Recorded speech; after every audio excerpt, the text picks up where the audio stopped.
Hello and welcome to another knitting pod. I am Lena and I am very happy to be with you guys today. It's been 2 weeks, which feels like an eternity, honestly. It was supposed to only be 1 week that I wasn't here because of Thanksgiving, but as often happens, travel leads to sickness, and I had a very sick kid at home. So I was not able to eke out an episode last week, and it wasn't for lack of desire. I would have loved nothing more because you guys know how it is during the holidays. It's just so hectic, and those precious hours where your kids are at school, they are sanity a lot of the times. And so the last couple weeks have been very, very crazy and stressful. But alas, here we are. It is mid-December. I cannot believe this year is almost over. I'm sure you all feel the same way. But let's just talk about some knitting. How about that? I have so many things to share as usual. I have not had time this week to really organize my thoughts, so I'm just sitting down and sharing with you what's been on my needles in the last 2 weeks, and let's get started. Last time I left you with I was so confused about what to take for travel knitting when we went on our Thanksgiving trip back to Texas, and it was pretty unanimous across the board in the comments to take the cowl and the hat, and that is exactly what I did, and it turned out to be just perfect. I took the Musselburgh hat by Solde Teague. I want to say that is her name. This is a very well received and popular pattern. I decided to knit mine in the colorway Toasted Coconut by Lang Yarns. This is their little sock yarn. It comes in the cutest little skein of yarn, which is now pretty much destroyed and almost finished here, but it's a Lang Jewel. I don't know. I don't remember the specifics. I'll put it on the screen or in the show notes. But this colorway, I had bought this to make socks out of, and I love this colorway because I'm trying to let the light catch it. It's kind of a cool toned slate, shale gray, but with some taupey notes in it. It's just a really lovely color that I really liked. And I was going to do some plain vanilla socks with like a mint or teal cuff, but I just decided I hadn't cast those on, so I thought I would jump on the Musselburgh hat with these. I have mixed feelings about this hat. I think the reason I have said mixed feelings is because this is a very fine fingering weight yarn. Not fine, I meant to say light fingering weight. And in order to get like a nice dense fabric, I am using really microscopic needles. This is a size 1. And though I really like the stitch, like the way the stitches are tiny and tidy, it is just way too long for a hat for me. It's taking way too long for a hat. By the time I got to this point, I just decided, you know what? I do not want to be knitting this for as long as it's going to take. So I decided rather than making a reversible, double-sided, double-layered hat, I was just going to do regular ribbing and have a regular like beanie kind of hat. And I'm actually really happy I did that because I didn't want to do the second layer in a different color so that when I put it on and folded it, it would be a different color. I really wanted to just be solid, and I knew I wasn't gonna have enough yarn for that. I don't even know if I'm gonna have enough yarn to finish the ribbing. I probably won't, but I don't know what I'm gonna do about that yet.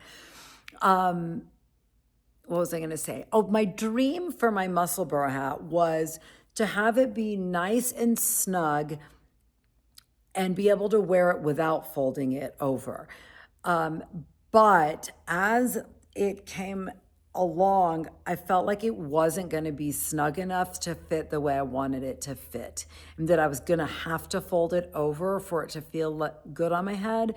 I still don't know if that's true. I never finished the entire thing the way the pattern is written, so I just don't know. I would love to know if you guys have made it, if you have found it to be snug enough to wear just as is without folding it over. I do think there's a better chance that this would fit well because it's only stockinette. There was no ribbing in the original. I think when there's ribbing, it's just so stretchy, and I really like a snug hat on my head. So I just don't know. I think if I made this hat again, I would use a slightly heavier yarn, not a worsted, because I think a worsted weight hat doubled, like 2 layers is just, it's a lot of fabric on your head. But maybe like a sport weight and a slightly bigger needle and maybe a more interesting yarn, because this is just such a flat, solid color. It's just not that interesting. But you know what? It served its purpose. It was a mindless round and round stockinette knit. Excuse me, I'm already getting a dry throat.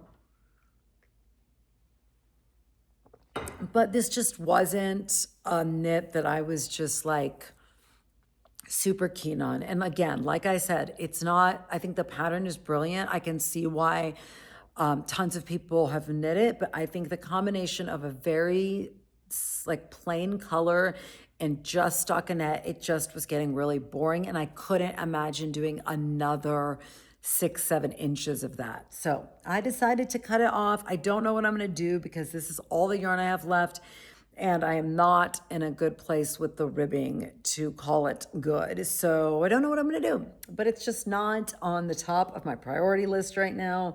So I'm not really thinking about it. I have barely had time to knit this week, you guys. This time of year is so bonkers. I don't know, but it's been very hectic and I haven't had time to knit, but I've stayed sane. So that's a really positive thing. Normally when I don't have time to knit, I get pretty grumpy, but I have not been grumpy. So that's good.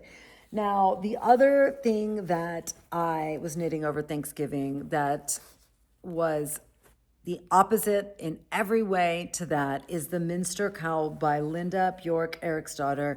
And you guys, this has been the most holiday feeling knit I could imagine. I cannot recommend it enough.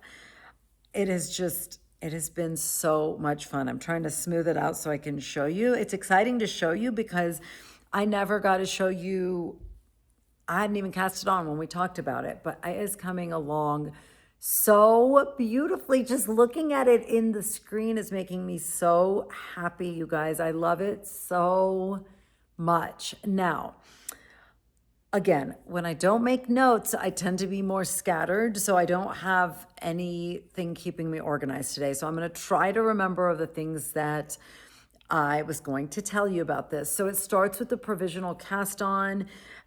As usual, I do it with a barber cord. I find it so much easier to slip the stitches back on. It's just a lot easier, but I learned the hard way also to definitely give it a nice knot so that you don't have any accidents. It's happened to me before where the barber cord slips around and stitches fall off, which is unfortunate. The other thing that I will say is of all the types of knitting skills, I guess you could say, like brioche and cable and mosaic, intarsia, whatever. I've never done intarsia, so I can't include that in this. But I would say of all of them, I am the weakest in color work. I find it fussy. I don't like fiddling with multiple balls of yarn. I find that they get tangled. I can't find a rhythm. And I think half of what I love about knitting is the lovely rhythmic nature of it. So one of the things that really drew me to this pattern was getting to work on something I'm not very good at. I really believe in leading into that discomfort in any area of life, because we can't just say we're not good at things before we really give it our all. So this has been really, really fun. It's been such a fabulous way to work on color work. And even though it says explicitly in the pattern that you can do these different motifs in any order, obviously they're all multiples of 16, I want to say. So it doesn't matter what order you go in. I started with number 1, and that's this beautiful reindeer motif. But this one was, for a color work novice, was probably the worst one to start with, in my opinion, because there are lots of longer floats.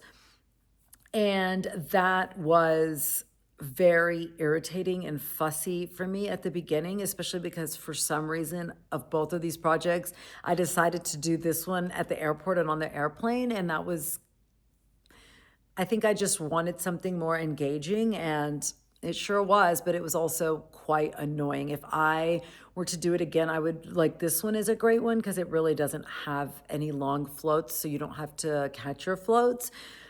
And the other good thing about this with regards to catching floats is at the end, you're going to seam the ends together. So all the floats are going to be inside. Now, that doesn't mean you're completely off the hook. You don't want giant long, floats because that aren't caught, because it can change the tension of the stitches and kind of, it becomes a little bit messy. So I do think it's beneficial to catch the floats, but it's not like it's a sweater where all those floats are going to be, at risk of being caught in your fingers or something when you put it on. So I do like this for another reason, that all the floats are inside. And if you are a newer colorwork knitter, you don't have to worry as much about the floats. After this motif, I decided to start picking out the different ones that I wanted to do in whatever order, which has been super fun. And I have really, really enjoyed this project more than I can tell you. It's one of those projects that requires the perfect amount of attention. It's like that Goldilocks zone. I'm so sorry. I don't know what is happening. I feel like I've had a dryness in my throat all day. But anyway, it's just been so fun. It is not fast. I will definitely not be done with this in time for ski season. I believe there are 19 of these motifs, and that's 1, 2, 3, 4. I'm on the 5th one. This one is really long. I think it's like a tree. I haven't picked it up in a few days, so I don't remember. Of course, I know you all know this, but putting stitch markers in between the stitch repeats the motif repeats is just going to be a lifesaver. There's so many random times I've found myself to be with one stitch off somehow, and somehow the stitch marker was moved one stitch, and I don't know how that happened, but it's just so much easier to stay on track if you have stitch markers. And what I do is use these colored ones for the motifs, and then I have this gold one that's completely different for beginning of round. So that just gives me an instant way to know where I am in the pattern. Like I said, I think this is such a fun holiday pattern. For some reason, it feels very festive and Christmassy or holiday-ish. I don't know why color work feels like very wintry to me, but it is just turning out so beautifully. And I love the colors I chose. The background is Pearl Soho Linen Quill in the colorway Dark Denim. And as you can see, it has, those gorgeous textured bits of linen that make this yarn so beautiful and unique, especially in the darker colors. And then this bright yellow is I think it's called highlighter yellow. It is Cascade 220, and there's superwash. I would have ideally liked to use a non-superwash yarn, but I figured as long as one of them, the main color is non-superwash, I feel like it's gonna be fine. I was also very tempted when I got back to make each repeat a different color. But then I thought there is so much going on with each motif that I felt like it was going to get really busy and chaotic looking if I started changing colors on top of everything else that's happening here. So that is what is bringing me a whole lot of joy right now. And I cannot tell you how soft it is on top of that. I don't know. I feel like maybe it's the combination of the linen quilt and a superwash that has just, it is a lovely texture, and I know I will wear it so much. I like the idea of a double, a cowl that you can wrap around twice. I feel like I'm going to get so much use out of it. I wish I had finished it by the time we go skiing next week, but there's no way. But at least I know one of the things I'll be taking on our ski trip to knit, because this is just the perfect thing to work on vacation, especially because, if you just do it in two colors, you can just take two balls of yarn. You don't have to take, a lot of times when you're traveling, you don't want to take, a sweater's worth of worsted weight to travel with. It's kind of a pain. So having something that is going to last you, keep your interest, not be too fussy in terms of all you're doing is color work. You're not also doing short rows or shaping or having to count rows for sleeves or something like that. So it's actually a great travel project. So if you are looking for something really entertaining to keep your attention, but in that perfect way, I feel like this is winner fake chicken dinner. So it is absolutely been a fabulous, joyful project. I love it so, so, so, so much. Since we got home and, it was like the week before we left for Thanksgiving was insane. Then we had a big birthday party for my daughter on Saturday night, and then we were leaving Monday morning. And oh my goodness, talk about planning. I mean, it kind of just worked out that way. I wouldn't have planned it that way if I had another choice, but it has just been a very hectic and stressful couple of weeks, but all good, right? Like happy stress. But this next project, I've shown you this before, but it's just been the biggest joy. I love this project so much. I cannot express to you how much I love this. This is the Rain or Shine Blanket by Stephen West, and it is, I have loved making this so much. I've shown it to you before, but I did want to show you where I was in the color arc here. So I'm using the Pearl Soho Linen Quill Minis. In fact, I actually bought another full pack of them when they were having their sale around Thanksgiving, because even though I technically have enough yarn for the large size, I told you guys last time, I believe, that I was worried that as these rows are getting longer, I'm going to run out of yarn in different, in the middle of these rows, and I really don't want to. I am enjoying this so much that I don't want to run out of yarn and then be kind of trying to find a way to make it work. I want it to turn out how I want it to turn out. Do you know what I mean? Like, this is not just a one-off project that I don't really care about. I care about this very much. If I'm going to knit a blanket, like an adult size blanket, and I want this to be a blanket that like my husband can grab too, and he's 6'3", so this is not going to be a small blanket. But so I did buy another pack after much thought, but now I feel like I'm more relaxed because I'm enjoying it, not thinking am I going to run out of yarn? And like, is there anything worse than running out of yarn and then the yarn you want is not on sale? So then are you going to spend the extra $25 and get it then? Or are you going to wait till it comes on sale? I just thought I would serve my future self by making a smarter choice in the short run. And so I got an entire second pack of linen quill minis. And you guys know, if you've been watching me at all, that I love linen quill. It's one of my favorite yarns of all time. So there's no way I won't just savor every scrap of that yarn, even if I have leftovers.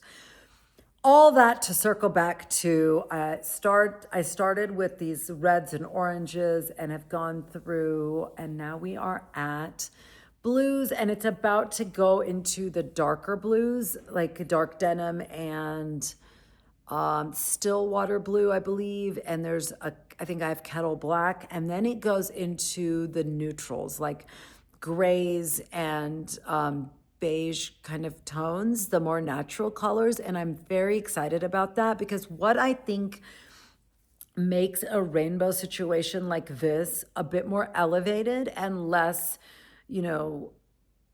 I'm not using the word juvenile in a negative way at all. I am like the most rainbow unicorn fan ever. But what elevates this a little bit into a different realm is the neutrals, like the fact that there are such rich browns and rich, earthy, baked earth kind of colors. One of these is actually called Bake Earth. I think it's one of these. But that really is what makes this color progression really special. So as much as I'm living for these bright colors, I'm excited to get into the deeper colors, because I think it just makes that color progression extra magical, extra magical. And I have some Isair alpaca wool blend that is almost a dupe for linen quill, and I had it from some other project, but I'm going to use those neutral colors in this also to kind of expand that center color range.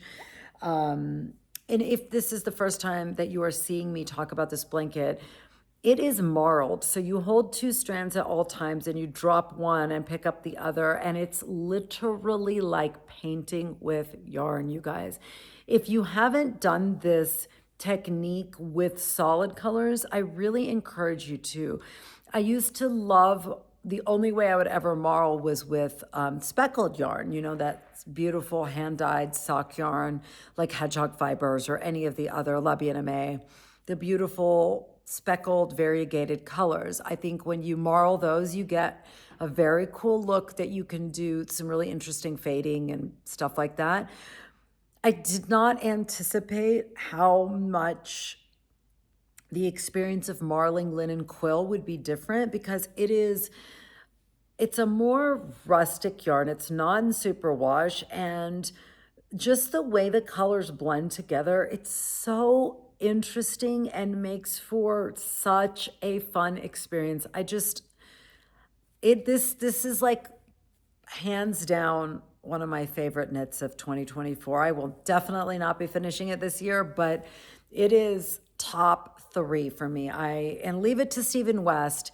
Sometimes Stephen West is like everything in the kitchen sink complicated. It's like you don't know where to look. And then other times it's pure genius simplicity, and this is in the second category to me. What I really love is how this slip stitch detail gives you a different color that comes up in these ridges. I don't know if that makes any sense, but let's see, where's a good place? So see how this lighter seafoam section, the slip stitches are in this colorway, this color combination. So it just gives you such an interesting variation. And I don't know, it's just beautiful. I feel like this pattern was meant to be knit with these minis. It just feels like a match made in heaven.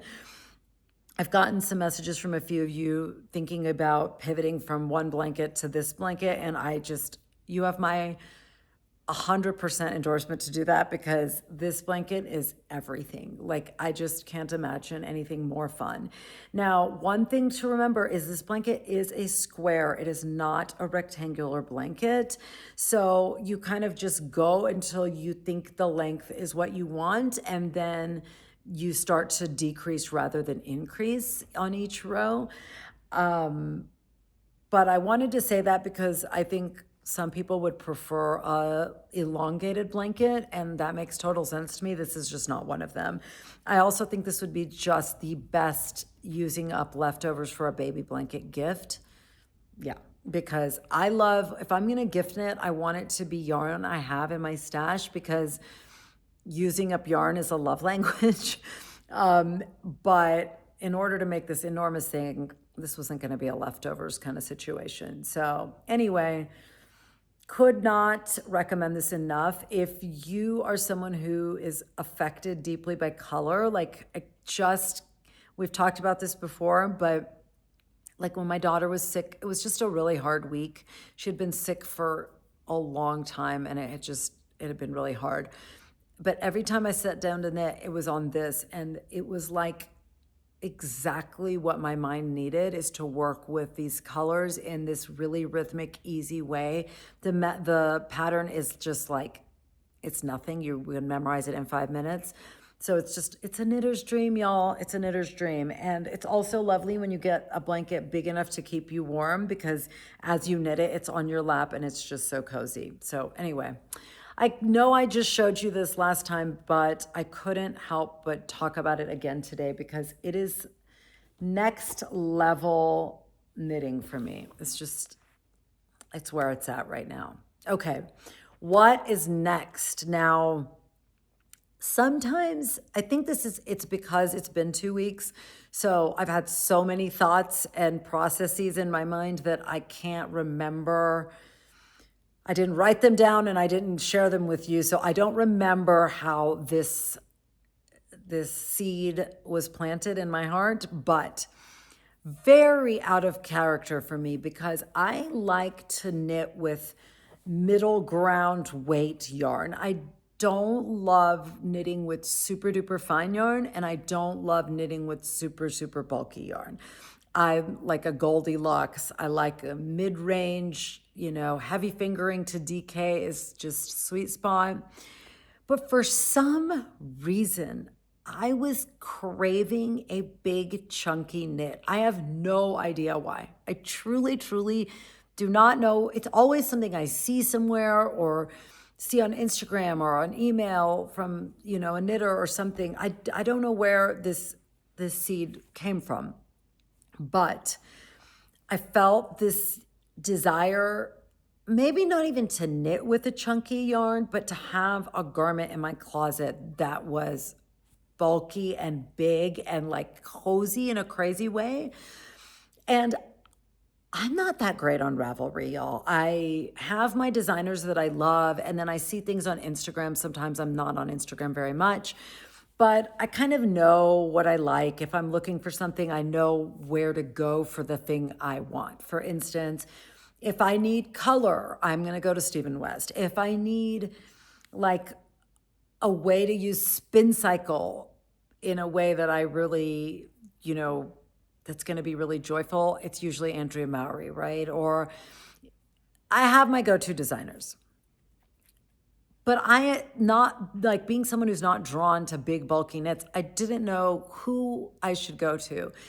And of course, as luck has it, I got an email from La Bien-Aimée who, she has lovely email. Her newsletter is lovely. I don't buy La Bien-Aimée yarn. It's so absurdly expensive. I don't ever buy it, but I love her emails and her inspiration. And she had knit a sweater by Midori Hirose, and it was very pretty. And I was reading the newsletter, and she said it was designed for a bulky yarn, but she recast the gauge and did it in like a DK or worsted. And I thought, ooh, bulky. Let me go check this pattern out. So I went to the pattern. It is the polka dot cardi. Y'all, I fell in love instantly.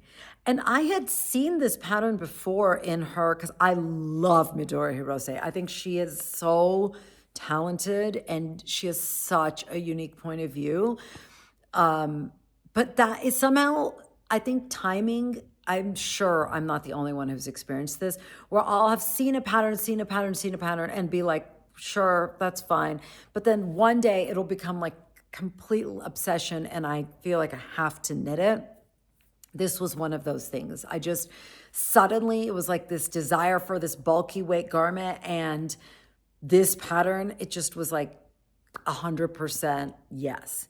And one of the things I really liked about it was, though it's super bulky, it has these big, eyelet kind of things that create the polka dots. So it felt like a very wearable garment, even though it was going to be a very heavyweight garment. It felt like a great layering piece that I could wear. I live in Colorado where it is cold to cool a lot of the year. And so I felt like I would get a lot of use out of it. So, of course, I'm determined to try to find something in my stash that will work for this.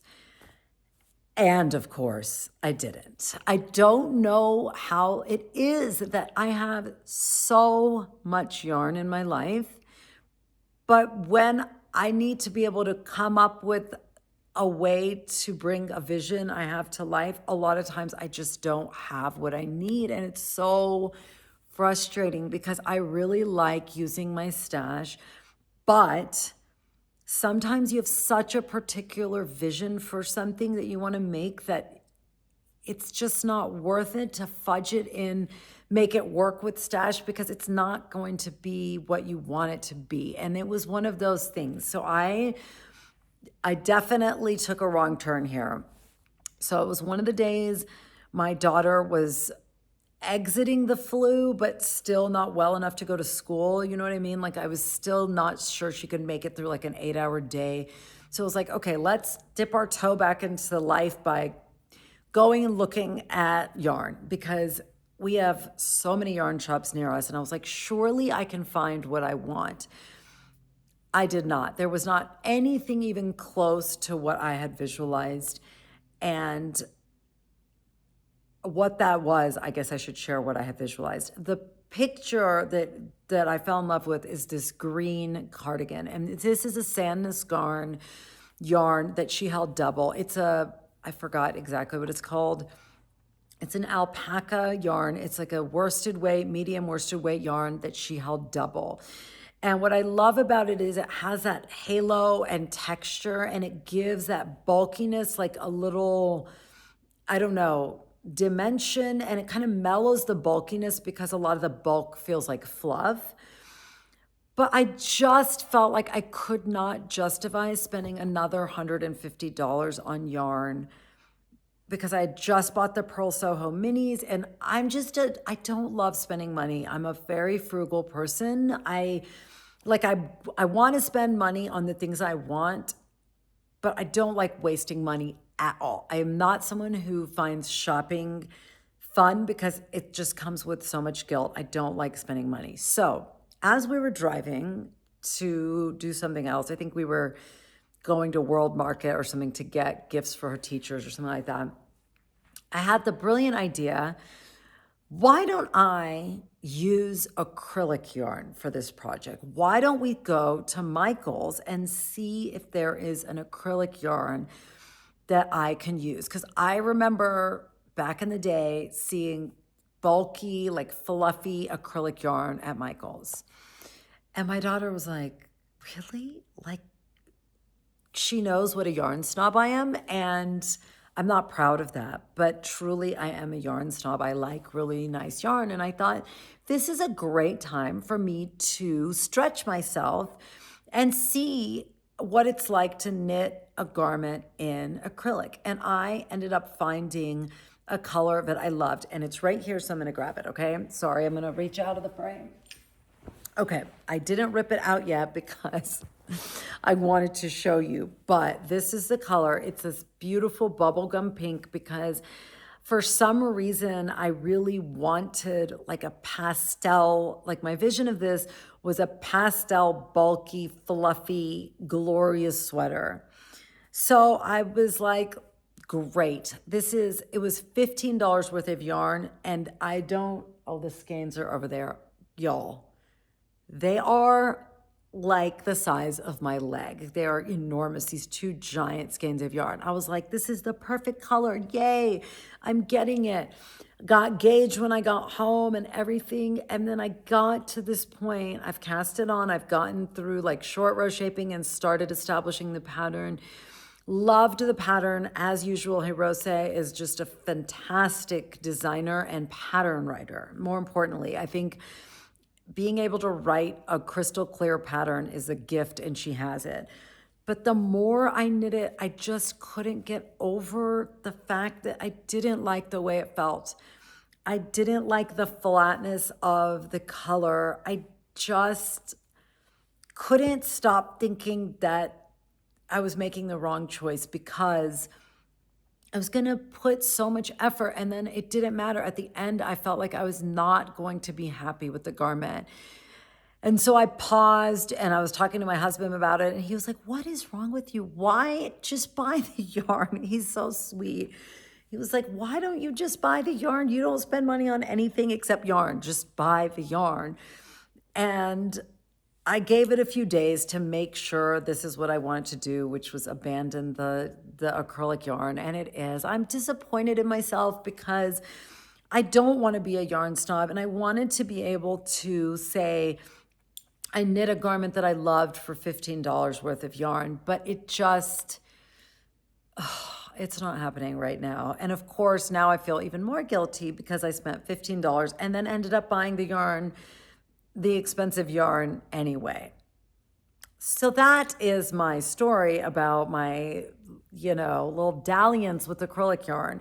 I would love to know if you like acrylic yarn. If you knit with it, if you found it to be fantastic because you can throw it in the washer. I would love to hear, because this is not for lack of wanting. It's just, there's something about natural fibers that is like what I love about knitting. I love feeling that connection, like making the stitches by your hand and collaborating with the wool. And it's just all feels so, down to earth. And there's something about this yarn that just doesn't feel that way and give me that experience, if that makes sense. So what yarn did I settle on? Now, I thought I was going to do the same yarn, the Sandnes yarn.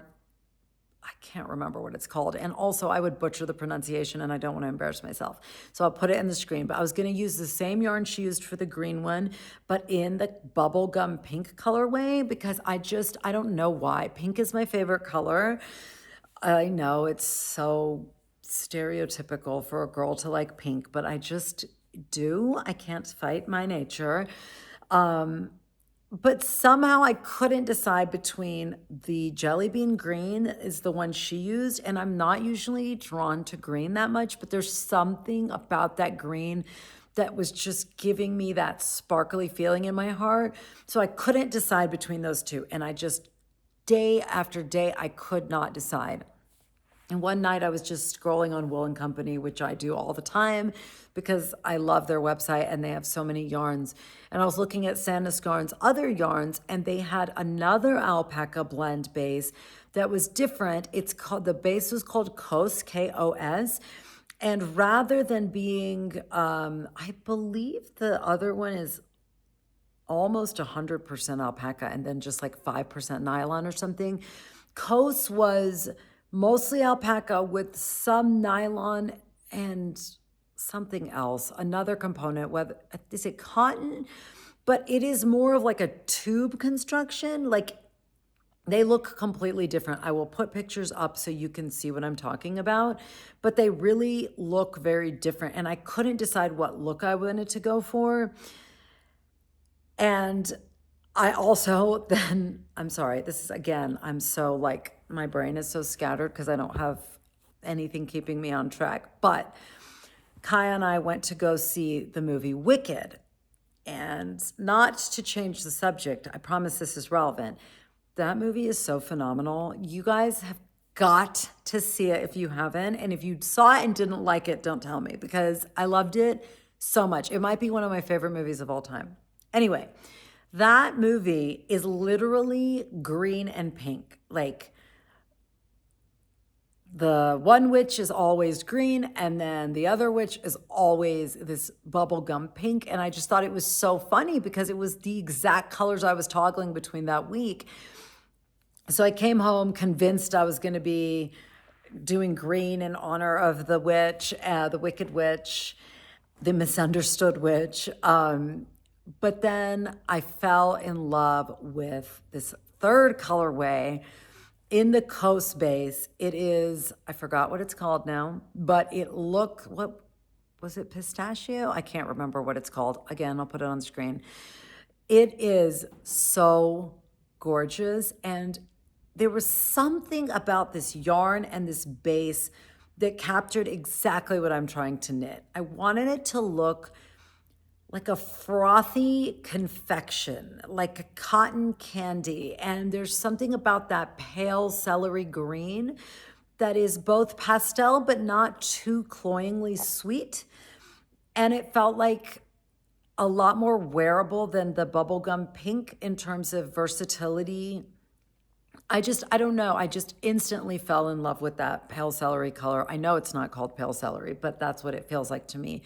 And that base is so frothy and fluffy and light that I felt like holding it double would not create like this dense, bulky fabric. It would be airy and light. So I ended up, long story long, I ended up getting that yarn, and it is in the mail, and it should be here Monday, and I cannot wait. It's going to be my Christmas break garment knit. I love knitting garments, and I feel like I haven't, ever since I finished that big epic cabled cardigan that I made, I haven't knit enough. No, that's not true. That is patently false. I knit the ranunculus, but that's still in timeout. We don't have to talk about that right now.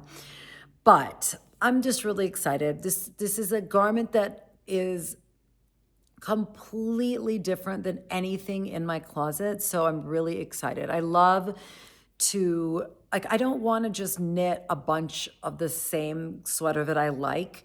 I like to have different things because, I don't know, you get to express different sides of yourself through what you knit and what you wear. And the, like, you know, taupey, natural cardigans that I love are fabulous, but I also sometimes want something on the other side of my personality. And one of you had said in a comment one time that you don't have to choose. You don't have to pick a lane and stay in it. You can go between the sparkly rainbow side and the, non-superwash, earthy kind of side.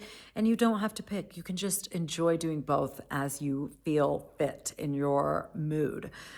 So that is what I am about to start knitting. I apologize if that was the most meandering story about color choice, but this is truly what it's like to live in my brain. Like, color or yarn choices, color choices, they take me a long time sometimes. Sometimes I know instantly, and other times I really have to work it out. And unfortunately, that path this time went through acrylic yarn that I purchased for no reason. But I hope sometime it'll get used or donated or something like that. So we'll see. Okay, guys, that is a lot that I just shared. Thank you for listening to all of that. I told you 2 weeks worth is a lot. Just a real quick update on life. Like I said, Thanksgiving was absolutely delightful. We went to Dallas to visit our family, and it was just so lovely. I really, really feel like this time was so nice. It was so chill, and I felt like I had such quality time with everybody, and it just filled my bucket. And unfortunately, my daughter was sick before Thanksgiving, through Thanksgiving, and after Thanksgiving. And unfortunately, also, I am sure I am not the only mother who has done this, but I'm so ashamed to tell this story. But I'm going to share, because whenever I tell the story to someone, like a friend or acquaintance, and they tell me their version of this, that's happened to them, it always makes me feel better. So I'm going to tell you that I really didn't believe that my daughter was that sick. She didn't have a fever. She had a lot of congestion and a runny nose, and I thought she had a cold, but it did not even occur to me that one could have the flu without ever running a fever. So all through this trip, whenever she would start complaining or being unhappy, I thought she was just kind of being difficult, and I was not buying what she was selling. And we get back and she's still saying she's not feeling good. And I was like, fine, let's just go to the doctor. Okay, and he's like, yeah, she has the flu. And I felt so bad. It was such a low point as a mother. It felt so horrible. And I apologized to her without any, justifications for my not believing her, over and over and over. I just felt horrible. And I did not say this to her, but she is dramatic. I mean, it's just a fact. So I don't think I was completely off base not believing her, because this is not my first rodeo. But of course, so it goes. I know I'm not the only person. Today I was talking to a mom who said her daughter complained about stomach aches and she didn't believe her for a year, and it turned out she had celiac disease. It's not funny, but it's funny, okay? It's like, she said she's like never forgiven herself. We've all done it. We've all been there. If you have any motherly guilt, I absolve you. You are human, and the best thing you can do is apologize and knit a gift for your child. So as an apology, I knit my daughter this kitten. Remember we talked about this last time or the time before? The little cats. This is a cat in the box by Anna, somebody, Mochi Mochi Land. I don't remember, but is he not the cutest thing? It made her so happy.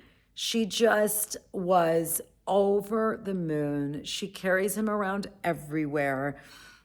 And I made it in that Isair yarn that's half alpaca, half wool. So it has this fuzzy halo.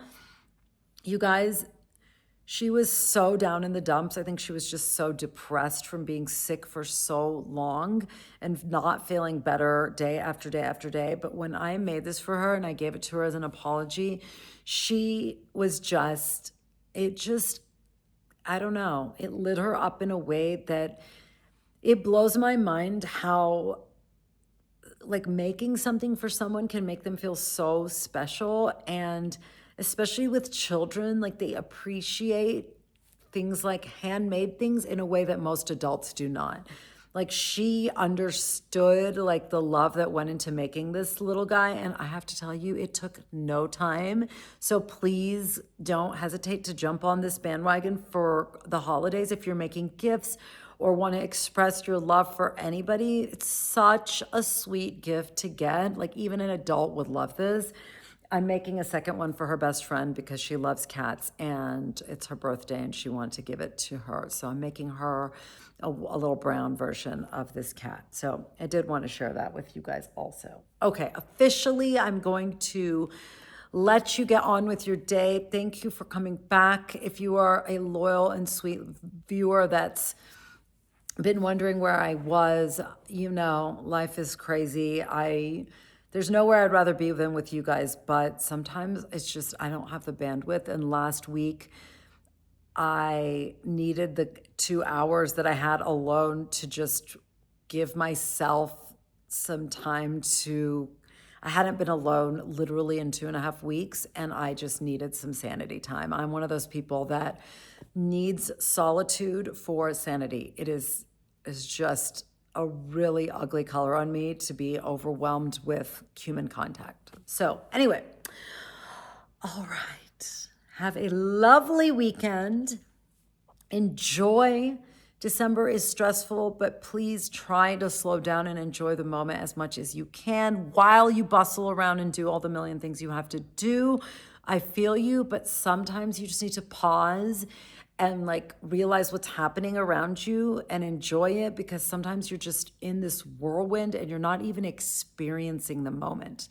And that is a tragedy. So slow down, enjoy. I will see you next week, I promise, because after that, I'll probably be gone for 2 weeks because of vacation. But I will squeeze in one more episode before that. I hope you're having a lovely holiday season, and I will see you then. Bye.